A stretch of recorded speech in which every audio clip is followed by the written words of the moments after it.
Bienvenue sur Derrière les stars de cinéma, l'endroit où les projecteurs s'éteignent pour mieux révéler ce que les caméras ne montrent jamais. Aujourd'hui, nous vous emmenons dans les coulisses d'une histoire que personne n'avait vraiment vu venir. Une séparation inattendue, une révélation amoureuse bouleversante, et deux célébrités que tout oppose, mais dont les destins semblent s'entrelacer dans l'ombre. Marc Lavoine, l'icône de la chanson française, au regard mélancolique, traverse une période de tumulte personnel. Discret mais terriblement charismatique, il semblait avoir trouvé une forme d'équilibre dans sa vie sentimentale. Et pourtant, quelque chose s'est brisé. Les rumeurs allaient de bon train. Mais aujourd'hui, la vérité éclate au grand jour. Il l'a quitté. Mais pourquoi? Et surtout, pour qui? Pendant ce temps, Adriana Karembeu, mannequin légendaire et femme au parcours hors du commun, faisait profil bas. Depuis sa séparation avec Aram Ohanian, elle avait choisi le silence. Mais ce silence n'était-il qu'un écran de fumée? Depuis plusieurs semaines, certains signes ne trompent pas. Apparition publique mystérieuse, regard complice, escapade discrète. Aujourd'hui, elle ne se cache plus. Elle l'assume. Un nouvel homme partage sa vie, et ce n'est pas un inconnu pour tout le monde. Alors, que s'est-il vraiment passé entre Marc Lavoine et Adriana Karembeu? Leur histoire cachait-elle plus que ce que les médias avaient révélé? Qui est cet homme qui fait battre à nouveau le cœur d'Adriana? Est-il à l'origine de la rupture avec Marc? Ou est-ce la suite logique d'une relation en déclin? Dans cette vidéo, nous plongeons dans les méandres de cette affaire, à travers des témoignages, des images exclusives et des révélations inédites. Ce que vous allez découvrir pourrait bien changer la façon dont vous percevez ces deux stars, à jamais. Installez-vous, abonnez-vous et laissez-vous emporter derrière les stars de cinéma. Tout a commencé lors d'une émission de télévision où Adriana Karembeu, invitée sur le plateau, a exprimé son admiration pour la chanson « Je ne veux qu'elle » de Marc Lavoine. Cette déclaration a attiré l'attention du chanteur, qui a décidé de la contacter. Ce premier échange a marqué le début d'une relation qui allait bouleverser leur vie. Leur rencontre a été décrite par Marc Lavoine comme un merveilleux cadeau de la vie. Il a expliqué que, à ce moment précis, il venait de terminer l'écriture de son livre « Quand arrivent les chevaux » et se sentait prêt à accueillir de nouvelles expériences. Adriana est arrivée à un moment où il était ouvert au changement, et leur connexion a été instantanée. Au début, leur relation était discrète. Ils ont partagé des moments ensemble, apprenant à se connaître et à apprécier la compagnie de l'autre. Les médias ont commencé à spéculer sur leur relation, mais ni Marc ni Adriana n'ont confirmé les rumeurs. Ils ont préféré garder leur vie privée loin des projecteurs, savourant leur bonheur en toute intimité. Cependant, au fil du temps, leur complicité est devenue évidente. Ils ont été aperçus ensemble lors de divers événements, échangeant des regards complices et des sourires qui en disaient long sur leur affection mutuelle. Avant de rencontrer Adriana, Marc Lavoine était en couple avec Lynne Papin, une romancière française. Leur relation a duré plusieurs années, mais elle s'est terminée en 2022. Cette rupture a été difficile pour Marc, qui a pris du temps pour se remettre et se concentrer sur sa carrière et son bien-être personnel. Il a expliqué que la fin de sa relation avec Lynne Papin lui avait permis de se recentrer sur lui-même et de se préparer à accueillir une nouvelle personne dans sa vie. Cette période de réflexion a été essentielle pour lui permettant de comprendre ce qu'il recherchait réellement dans une relation. Le 18 septembre 2024, lors du Concerto pour la paix, organisé au Théâtre des Champs-Élysées à Paris, Marc Lavoine et Adriana Karembeu ont officialisé leur relation. Main dans la main, ils ont pris la pose devant les photographes, échangeant des baisers et des sourires. Cet événement a mis fin aux spéculations et a confirmé ce que beaucoup pressentaient. Ils étaient ensemble. Cette apparition publique a été un moment fort pour le couple, montrant leur volonté de vivre leur amour au grand jour. Ils ont été chaleureusement accueillis par le public, qui a salué leur complicité et leur bonheur évident. Adriana Karembeu a traversé des épreuves personnelles avant de rencontrer Marc Lavoine. Dans son autobiographie « Libre », elle a révélé avoir été victime de maltraitance pendant son enfance, ce qui a profondément affecté sa perception de l'amour et des relations. Ces expériences douloureuses ont laissé des cicatrices, mais elles ont aussi forgé sa résilience et sa capacité à aimer à nouveau.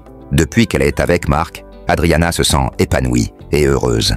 Elle a confié que leur relation lui apportait une stabilité émotionnelle qu'elle n'avait jamais connue auparavant. Leur amour lui permet de guérir et de se reconstruire, lui offrant une nouvelle perspective sur la vie et l'amour. l'annonce de leur relation a suscité diverses réactions.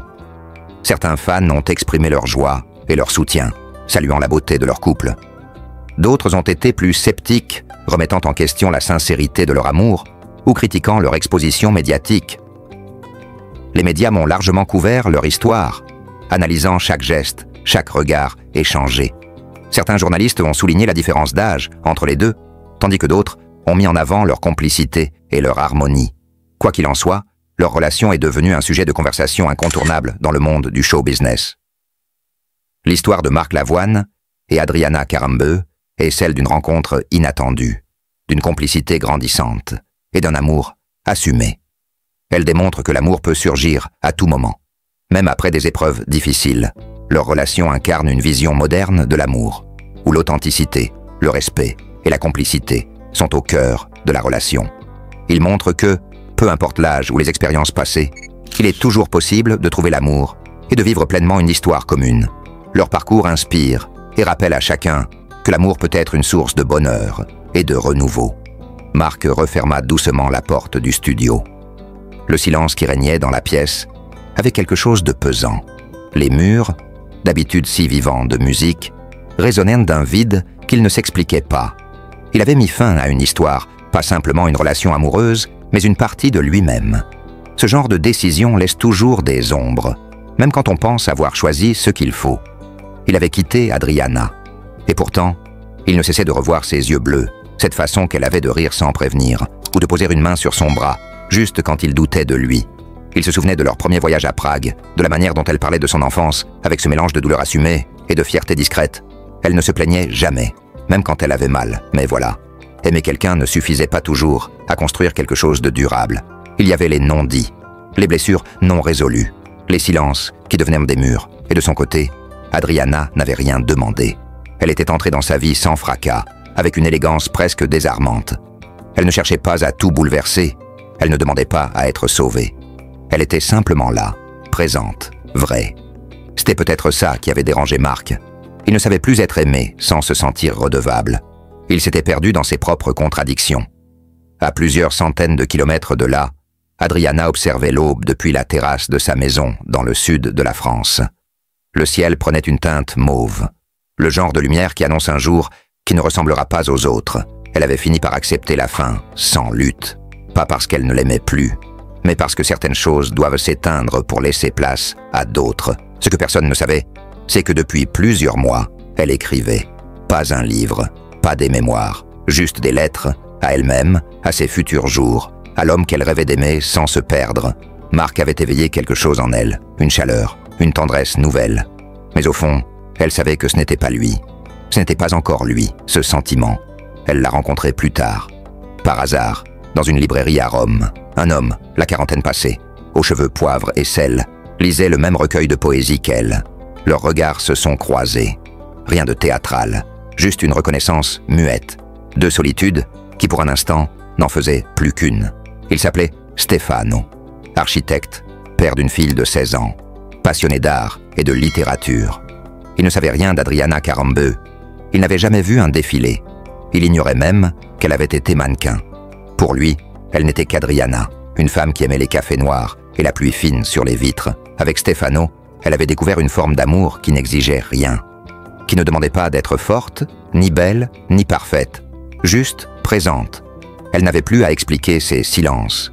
Elle pouvait s'endormir sans maquillage, parler de ses peurs, sans se cacher derrière un sourire. Il passait des heures à marcher sans parler, à écouter les bruits de la ville comme une symphonie intime. Il l'écoutait, vraiment. Pas comme un journaliste écoute une réponse, comme un homme écoute une femme qu'il admire. Un jour, elle lui demanda s'il avait peur de l'aimer. Il répondit « J'ai plus peur de ne pas le faire ». Pendant ce temps, Marc replongeait dans la musique. Il écrivait des chansons qu'il ne montrait à personne, des chansons sans refrain, sans couplet, juste des mélodies brutes, comme ses pensées. Il pensait à Adriana, souvent, pas avec regret, plutôt avec une forme de tendresse détachée.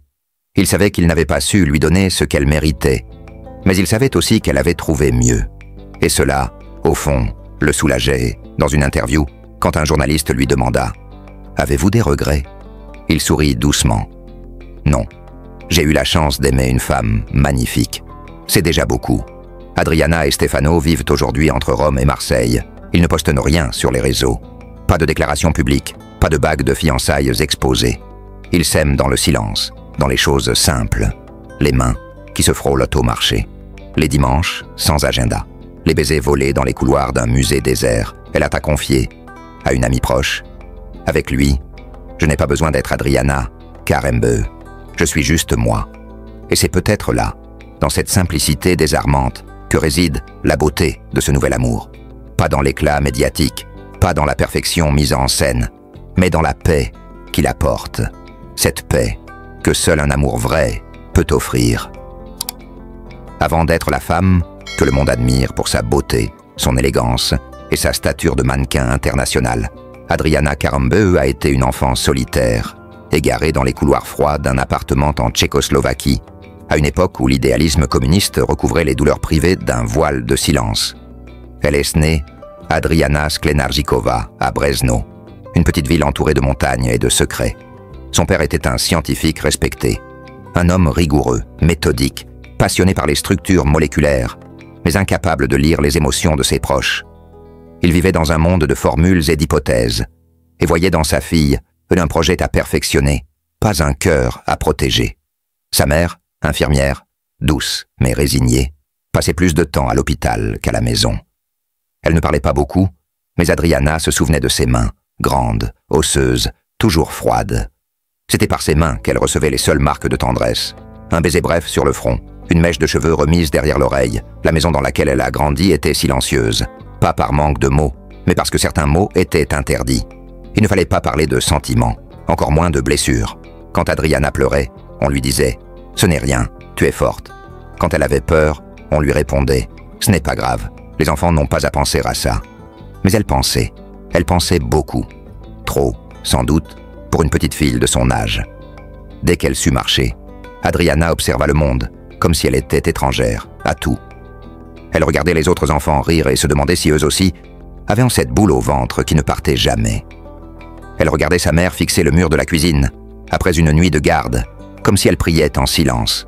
Et elle fixait son père, froid comme une équation, qui semblait n'être heureux que lorsqu'il parlait de son travail. Un jour, elle osa lui demander « Papa, est-ce que tu m'aimes ?» Il ne répondit pas. Il se contenta de se lever et de quitter la pièce. Ce fut la première fracture, la première preuve que parfois, le silence faisait plus mal qu'un cri. Peu de gens le savent, mais Adriana n'a pas grandi seule. Elle avait une sœur, une aînée, de 3 ans plus grande. Elles partageaient la même chambre, le même lit parfois l'hiver, les mêmes rêves en cachette. Elles s'échappaient dans des mondes inventés, là où leur père était un héros, et leur mère, une reine joyeuse. Mais un jour, sans prévenir, sa sœur partit vivre chez une tante à Bratislava. Aucun adieu, aucune explication. Adriana avait 9 ans. Personne n'en parla jamais. Comme si elle n'avait jamais existé. Ce fut la deuxième fracture. Un vide dans la mémoire, une absence trop lourde pour une enfant. Elle comprit, bien plus tard, que sa sœur s'était enfuie. Fuir un foyer où l'amour ne respirait pas. Et dans un sens, Adriana, aussi, a fui. Elle l'a fait à sa manière. Elle est devenue grande, belle, visible. Là où sa sœur s'était rendue invisible pour survivre, Adriana a décidé de briller pour ne plus jamais être oubliée. À l'adolescence, Adriana se sentit étrangère à son propre corps. Trop grande, trop maigre, trop raide. Elle mesurait déjà plus d'1,80 m et se heurtait à tous les cadres de porte de l'école. Les garçons se moquaient d'elle, l'appelaient la girafe ou l'alien. Mais un photographe, un inconnu dans une rue de Prague, la regarda un jour autrement. Il vit dans cette silhouette longue et maladroite quelque chose de fascinant, un mélange de fragilité et de puissance. Il lui dit « Tu es différente, et c'est une force ». Ce jour-là, Adriana comprit que sa douleur pouvait devenir un langage, que son corps pouvait raconter ce qu'on lui avait interdit de dire. Elle entra dans le monde du mannequinat, non pas pour être belle, mais pour être vue, entendue, existante.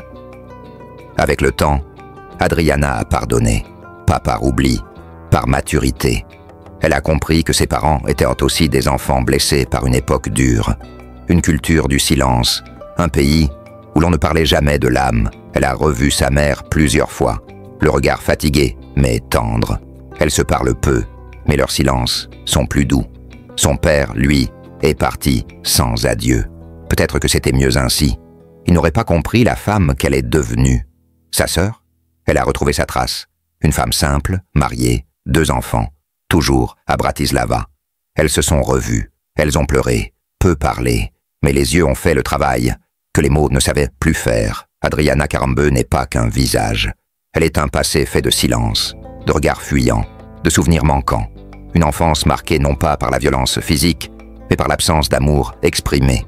C'est peut-être pour ça qu'aujourd'hui, elle cherche, dans chaque relation, dans chaque regard, ce qu'elle n'a jamais reçu enfant. La validation silencieuse qu'elle existe, qu'elle est aimée, qu'elle est assez. Et c'est aussi pour ça que son histoire fascine, parce qu'en elle, beaucoup reconnaissent une partie d'eux-mêmes. Il y a des maisons où l'on apprend très tôt à se taire. Chez les Sklenardzikova, les murs n'étaient pas faits pour entendre les cris d'enfants, encore moins leurs pleurs. Le froid n'était pas seulement dans l'air des Carpataises, mais dans les gestes retenus, les regards fuyants, les silences jamais expliqués. Adriana, enfant, n'a jamais appris à poser des questions. Pas celles qui dérangent. Elle observait, elle attendait, elle devinait. Parce que parler était inutile. Son père ne répondait pas. Et sa mère semblait trop fatiguée pour entendre. Elle se souvenait encore du grincement régulier de la chaise du salon où son père passait des heures à lire ses journaux scientifiques. Toujours le même fauteuil, toujours la même lumière blafarde. Adriana passait devant, parfois espérant qu'il lève les yeux vers elle. Il ne le faisait presque jamais. Il fallait mériter son regard, comme on mérite une bourse d'études ou une promotion. Natalia était l'aînée, la préférée, sans qu'on le dise. Elle avait ce regard sûr, cette façon de se tenir droite à table comme si elle était née pour plaire à leurs parents. Adriana l'imitait, maladroitement, mais elle trébuchait toujours sur quelque chose. Un mot mal placé, un dessin mal fini, un silence trop long. Un jour, Natalia est partie, sans adieu, sans explication. On a juste dit à Adriana, « Elle va vivre ailleurs, ne pose pas de questions ». C'était un mercredi, le même jour où Adriana reçut sa première paire de bottes à talons. Cadeau empoisonné d'une mère qui ne savait pas consoler autrement que par des choses qu'on peut acheter. C'était dans cette petite chambre du fond, avec les rideaux bleus et le vieux tapis râpé, qu'Adriana rêvait en cachette. Elle se couchait, en regardant les ombres jouer sur le plafond, imaginant qu'un jour quelqu'un viendrait la chercher. Pas un prince.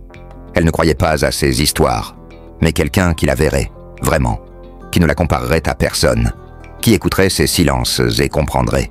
Parfois, elle écrivait des lettres qu'elle n'envoyait jamais, à sa sœur, à elle-même plus tard, à une mère qu'elle aurait aimée différente. Elle les pliait soigneusement et les cachait sous une latte du plancher. Un jour, elle les lirait à haute voix, peut-être. Un matin d'hiver, alors qu'elle avait 13 ans, elle se leva plus tôt que d'habitude. Le miroir de la salle de bain était fendu, comme si une fissure avait traversé sa propre image. Ce jour-là, elle se regarda autrement. Non plus comme une enfant en attente, mais comme une fille qui allait devoir apprendre seule à devenir femme. Elle se jura ce matin-là de quitter cette maison, un jour, pas fuir, s'en libérer, faire de son corps un territoire qu'elle contrôlerait. Et plus personne ne la ferait taire. Adriana ne grandit pas. Elle s'élança, comme un arbre trop pressé de toucher le ciel. À 16 ans, elle dépassait déjà son père. Ses vêtements devenaient trop courts au bout de quelques semaines. Et son regard, lui aussi, s'aiguisait. À l'école, elle était celle qu'on regarde, sans oser rapprocher. Trop grande, trop silencieuse, trop autre. On la pointait du doigt, on murmurait. Mais elle gardait la tête haute, comme sa sœur autrefois, comme un défi lancé au monde entier. Un professeur de biologie lui glissa un jour, à la fin d'un cours, « Tu devrais être mannequin ». Elle sourit poliment, mais cette phrase resta plantée dans sa mémoire, comme une graine dans un sol encore gelé. Le jour où elle annonça à ses parents qu'elle quittait les études de médecine, le silence revint, plus dur encore qu'avant. Son père, fidèle à lui-même, laissa tomber un simple « Fais ce que tu veux ». Mais ses yeux, eux, disaient « Tu n'es plus ma fille ». Elle n'a pas pleuré. Elle s'est contentée de fermer sa valise. Et dans cette valise, elle mit plus que des vêtements. Elle y glissa tous ses silences d'enfant, tous ses rêves inavoués, toutes ses envies de lumière.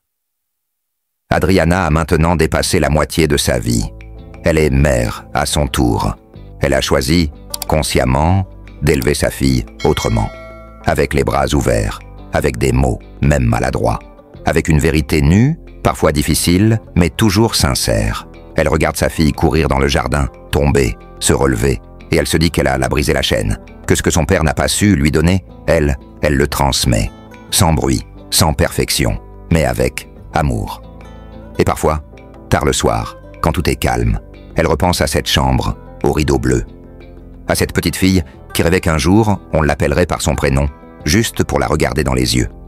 Aujourd'hui, cette petite fille est là. Elle s'appelle Adriana. Et enfin, elle sait qui elle est, Adriana, ne mesure pas sa richesse à l'aune des chiffres, des comptes en banque ou des titres qu'on pourrait lui attribuer. Sa fortune, c'est d'abord celle des lieux où elle a laissé une part d'elle-même, où elle a planté des racines invisibles qui la nourrissent encore aujourd'hui. Dans ce coin du monde, au cœur de Marrakech, il y a un palais qui murmure les secrets des nuits étoilées. Ce n'est pas seulement un hôtel, c'est un morceau d'âme qu'Adriana a façonné, pierre par pierre. Chaque colonne, chaque fontaine est comme un chapitre de son histoire. Elle se souvient des longues journées passées à imaginer l'endroit parfait, un refuge où le luxe ne serait pas froid, mais chaleureux. Un lieu où les murs parleraient de douceur, de rencontres, de sourires échangés entre voyageurs du monde entier. Ce palais, c'est son rêve qui s'est incarné. Ce n'est pas juste un investissement, c'est une partie d'elle-même qu'elle offre au monde. Entre Monaco et la Slovaquie, ces résidences ne sont pas des forteresses fermées sur elles-mêmes. Ce sont des refuges,